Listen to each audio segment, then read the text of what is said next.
Jésus dit, « Je suis la lumière du monde. Celui qui vient à ma suite ne marchera pas dans les ténèbres. Il aura la lumière qui conduit à la vie. » Confessons les péchés que nous avons commis contre Dieu et notre prochain. Page 78 du livre de la prière commune. Page 78 of the Book of Common Prayer.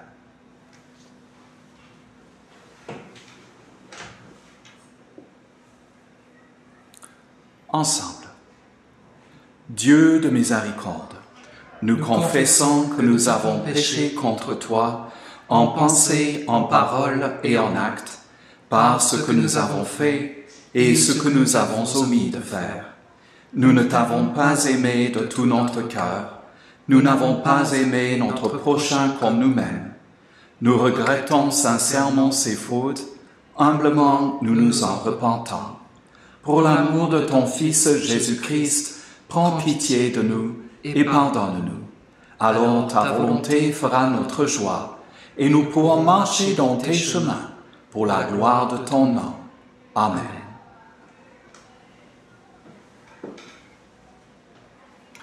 Que le Dieu Tout-Puissant vous fasse miséricorde, qui vous pardonne tous vos péchés par Jésus-Christ notre Seigneur, qui vous affermit en tout bien, et par la puissance de l'Esprit Saint, qui vous garde pour la vie éternelle. Amen. Amen.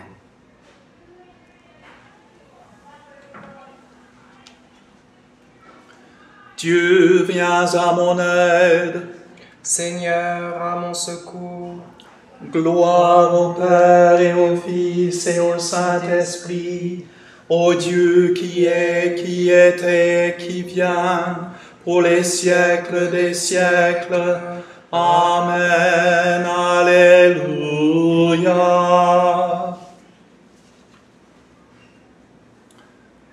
Notre cantique du soir a été pré-enregistré. Nous allons nous asseoir pendant cette cantique.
Notre psaume ce soir, c'est le psaume 22, page 482 du livre de la prière commune. Psalm 22, page 482 of the Book of Common Prayer. Mon Dieu, pourquoi m'as-tu abandonné? Le salut est loin de moi, loin des mots que je rugis. Mon Dieu, j'appelle tout le jour, et tu ne réponds pas. Même la nuit, je n'ai pas de repos. Toi pourtant, tu es saint, toi qui habites les hymnes d'Israël. C'est en toi que nos pères espéraient, ils espéraient et tu les délivrais. Quand ils criaient vers toi, ils échappaient. En toi ils espéraient et n'étaient pas déçus.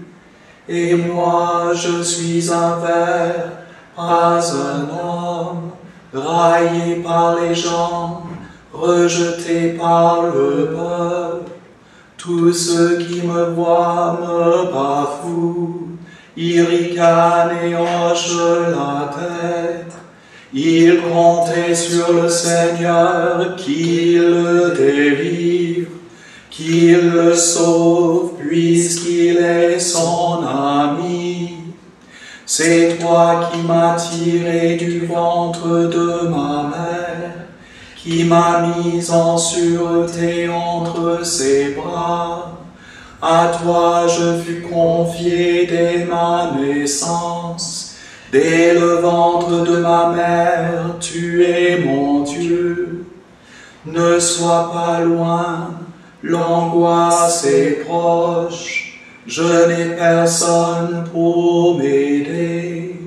Des fauves nombreux me cernent, des taureaux de bassin m'encerclent, des lions qui déchirent et rugissent. Ouvre leur gueule contre moi. Je suis comme l'eau qui se répand, tous mes membres se disloquent. Mon cœur est comme la cire, ils fondent au milieu de mes entrailles. Ma vigueur a séché comme l'argile, ma langue colle à mon palais. Tu me mènes à la poussière de la mort. Oui, des chiens me cernent, une bande de vauriens m'entoure. Ils me percent les mains et les pieds. Je peux compter tous mes os. Ces gens me voient, ils me regardent, ils partagent entre mes habits et tirent au sort mon vêtement. Mais toi, Seigneur, ne sois pas loin. Ô ma force, viens vite à mon aide. Préserve ma vie de l'épée, arrache-moi aux gifles du chien. Sauve-moi de la gueule du lion et de la corne des bouffes. Tu m'as répondu, et je proclame ton nom devant mes frères. Je te loue en pleine assemblée. Vous qui le craignez, louez le Seigneur. Glorifiez-le, vous tous descendants de Jacob. Vous tous redoutez-le, descendants d'Israël. Car il n'a pas rejeté, il n'a pas réprouvé le malheureux dans sa misère. Il ne s'est pas voilé la face devant lui, mais il entend sa plainte. Tu seras ma louange dans la grande assemblée. Devant ceux qui te craignent, je tiendrai mes promesses. Les pauvres mangeront, ils seront rassasiés. Ils loueront le Seigneur, ceux qui le cherchent. Ardou toujours la voix et la joie. La terre entière se souviendra et reviendra vers le Seigneur. Chaque famille de nation se prosternera devant lui.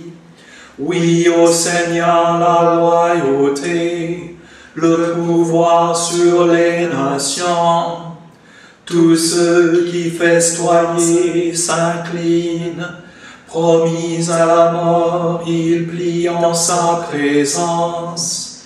Et moi je vis pour lui, ma descendance le servira. On annoncera le Seigneur aux générations à venir.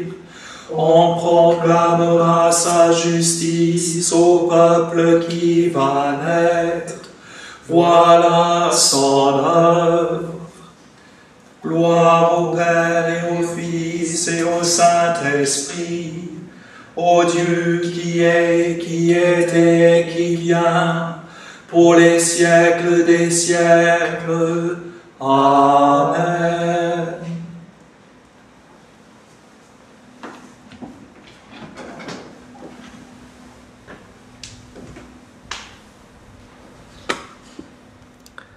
Notre lecture ce soir est tirée de l'Évangile de Jésus-Christ selon Luc. Our reading tonight is taken from the Gospel of Jesus Christ according to Luke, chapter 9, verse 28 to 36. Chapitre 9, versets 28 à 36. Environ 8 jours après qu'il eut dit ces paroles, Jésus prit avec lui Pierre, Jean et Jacques, et il monta sur la montagne pour prier.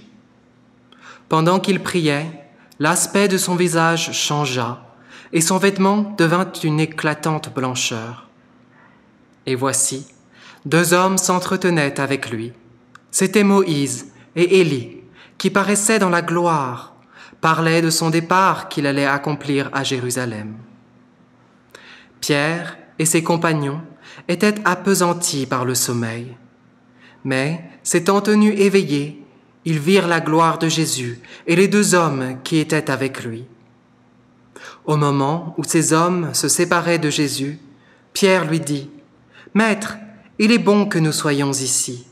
Dressons 3 tentes, une pour toi, une pour Moïse et une pour Élie. » Il ne savait ce qu'il disait. Comme il parlait ainsi, une nuée vint les couvrir. Et les disciples furent saisis de frayeur en les voyant entrer dans la nuée. Et de la nuée sortit une voix qui dit « Celui-ci est mon fils élu, écoutez-le. » Quand la voix se fit entendre, Jésus se trouva seul. Les disciples gardèrent le silence et ils ne racontèrent à personne, en ce temps-là, rien de ce qu'ils avaient vu.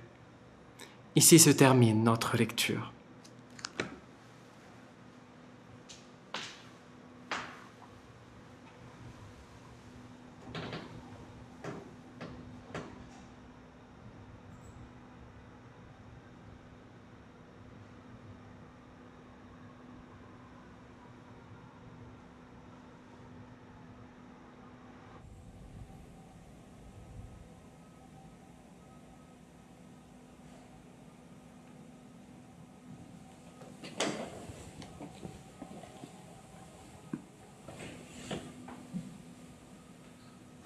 Page 82 du livre de la prière commune.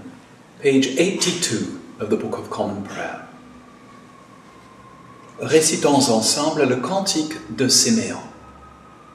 We say together the Canticle of Simeon, the Nunc Dimittis. Maintenant, ô Maître souverain, tu peux laisser ton serviteur s'en aller en paix, selon ta parole. Car mes yeux ont vu le salut que tu préparais à la face des peuples, lumière qui se révèle aux nations et donne gloire à ton peuple Israël.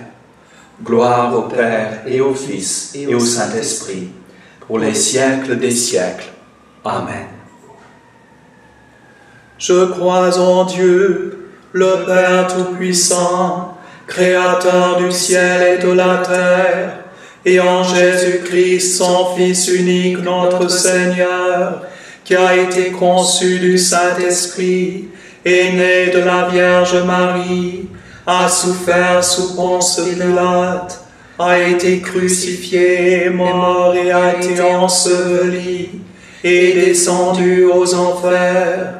Le troisième jour est ressuscité des morts, est monté aux cieux, est assis à la droite de Dieu, le Père Tout-Puissant, d'où il viendra juger les vivants et les morts. Je crois en l'Esprit Saint, à la Sainte Église catholique, à la communion des saints, à la rémission des péchés, à la résurrection de la chair, à la vie éternelle. Amen. Le Seigneur soit avec vous. Et avec ton esprit. Prions le Seigneur.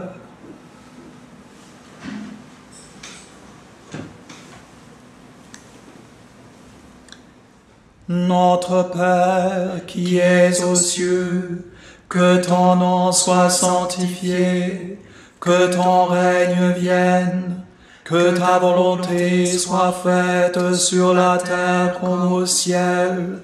Donne-nous aujourd'hui notre pain de ce jour. Pardonne-nous nos offenses, comme nous pardonnons aussi à ceux qui nous ont offensés. Et ne nous soumets pas à la tentation, mais délivre-nous du mal. Car c'est à toi qu'appartiennent le règne, la puissance et la gloire, dans les siècles des siècles. Amen.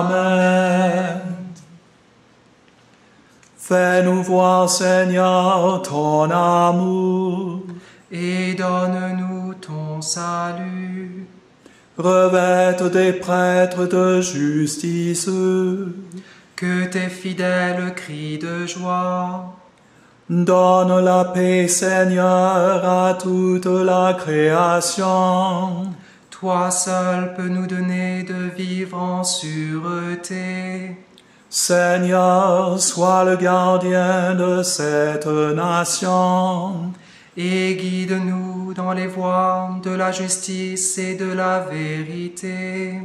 Que ton chemin soit connu sur la terre. Et ton salut parmi toutes les nations. Que le pauvre ne soit pas oublié pour toujours. Que jamais ne périsse l'espoir des malheureux.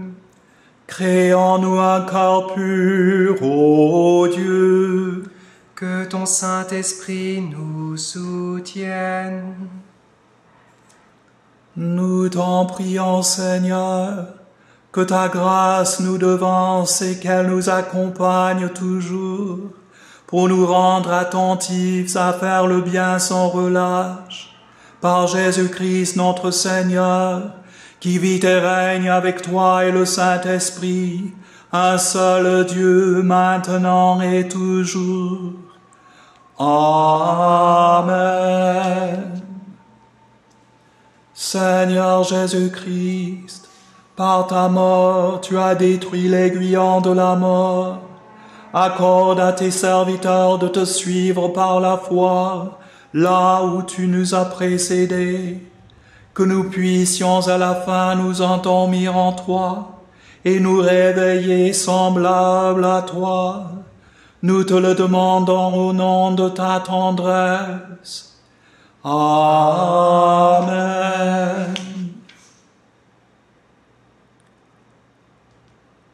Reste avec nous, Seigneur, car il se fait tard et déjà le jour baisse. Sois notre compagnon sur la route, enflamme notre cœur, ravive notre espérance, pour que nous te découvrions dans les Écritures et le pain partagé. Nous te demandons dans ta tendresse. Amen. Veille, Seigneur, avec ceux qui travaillent, veille ou pleurent cette nuit, et donne mission à tes anges de garder ceux qui dorment. Prends soin des malades, Seigneur Christ. Donne le repos à ceux qui sont fatigués. Bénis les mourants. Soulage ceux qui souffrent. Console les affligés. Et préserve le bonheur de ceux qui sont dans la joie. Nous te le demandons par ton amour. Amen.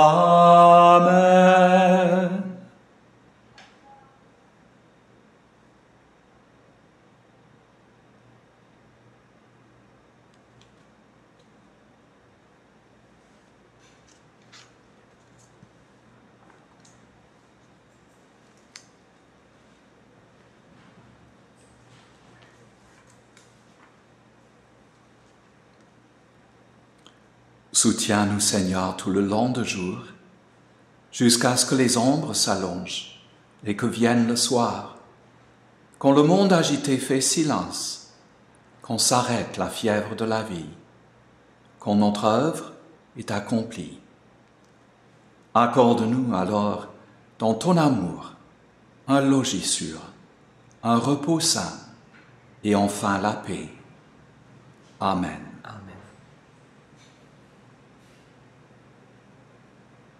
Exauce nos prières, Seigneur, et guide les pas de tes serviteurs sur la voie du salut, pour que dans les incertitudes de cette vie, ils te retrouvent toujours prêts à les secourir. Par Jésus le Christ, notre Seigneur. Amen. Amen.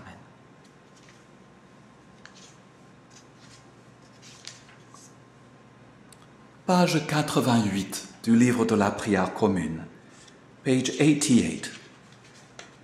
La prière de Saint Jean Chrysostome.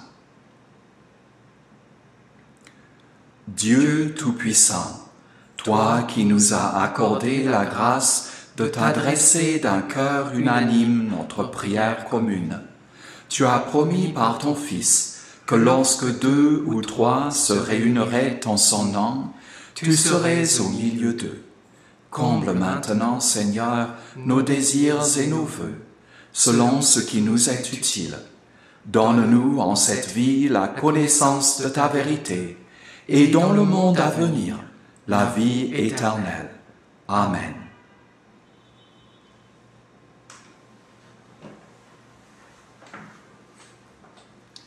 Bénissons le Seigneur. Nous rendons grâce à Dieu. La grâce de Jésus-Christ notre Seigneur, l'amour du Dieu le Père et la communion de l'Esprit Saint soient toujours avec nous. Amen.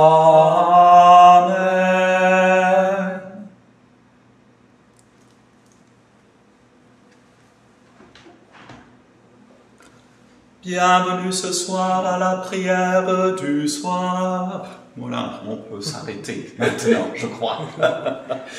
Welcome to this evening's evening prayer that we have recorded earlier on in the week so that we can experiment with a few new things that we're trying to do. We're anxious to hear your opinion about what you have just participated in, prayed with, meditated with, sung along with perhaps as well on the tones that we can follow. We're trying to keep them nice and simple to make it less wordy, which morning and evening prayer can sometimes be. But sometimes when we sing those words, even on a very, very simple tone, they become more measured and they become also an exercise in breathing and in feeling the words resonating in our bodies and not just in our heads. So it's a useful exercise for us to be able to do this and a useful spiritual discipline to develop. And we hope that you'll join in with that singing too, since the tones are quite simple. We might look at a couple of other tones that we can sing on as well, for things like the Nunc Dimittis, for the Magnificat, the 2 great evening canticles, or perhaps for the Venite or the Jubilate, the 2 morning canticles that we use, and perhaps for Joie et Lumière as well.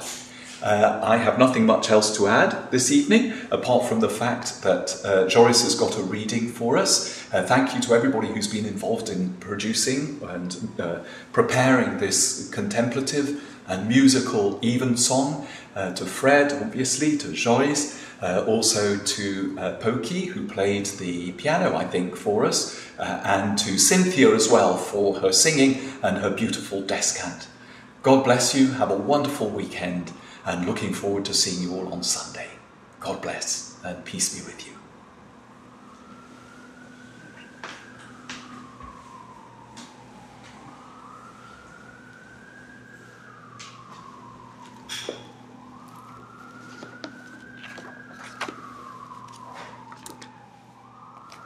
I have a short reading for us tonight.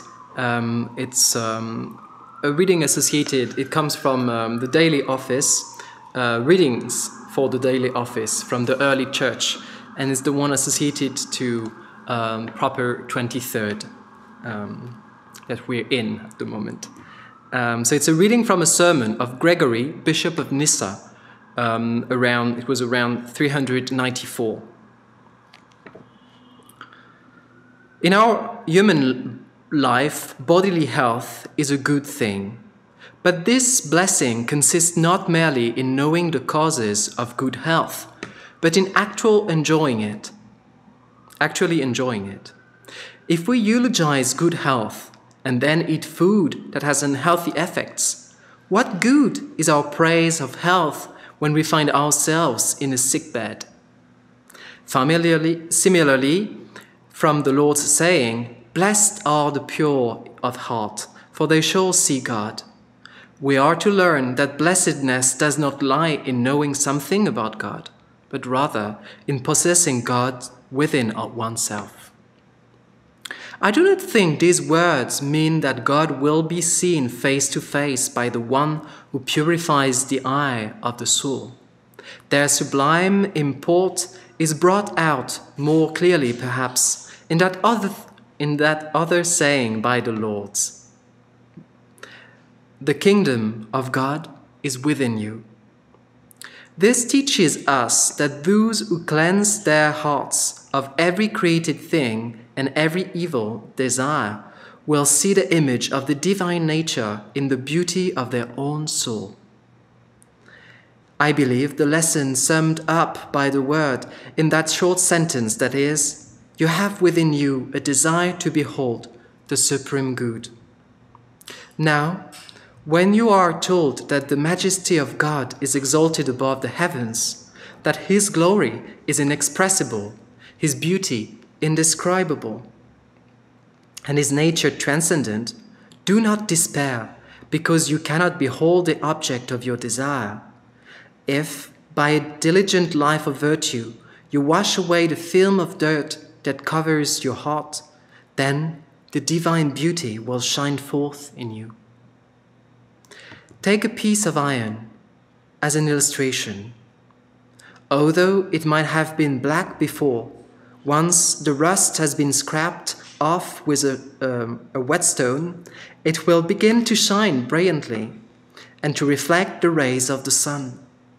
So it is with the interior self, which is what the Lord means by the heart. Once you remove from your soul the coating of filth that has formed on it through your sinful neglect, you will regain your likeness to the archetype and be good. For what resembles the supreme good is itself good. If you then look into yourself, you will see the vision you have longed for. This is the blessedness of the pure of heart. In seeing their own purity, they see the divine archetype mirrored in themselves. Those who look at the sun in a mirror, even if they do not look directly at the sky, see its radiance in the reflection just as truly as do those who look directly at the sun's orb. It is the same, says the Lord, with you. Even though you are unable to contemplate and see the inaccessible light, you will find what you seek within yourself, provided you return to the beauty and grace of that image which was originally placed in you. For God is purity. He is free from sin and a stranger to all evil. If this can be said of you, then God will surely be within you. If your mind is untainted by any evil, free from sin and purified from all stain, then indeed are you blessed, because your sight is keen and clear. Once purified, you see things that others cannot see. When the mists of sin no longer cloud the eye of your soul, you see that blessed vision clearly in the peace and purity of your own heart. That vision is nothing else than the holiness, the purity, the simplicity, and all the other glorious reflections of God's nature through which God himself is seen. Beautiful reading, a very contemplative one that I hope will stay with you throughout this weekend until I see you next time on Sunday. Have a good weekend. God bless you. Dieu vous garde.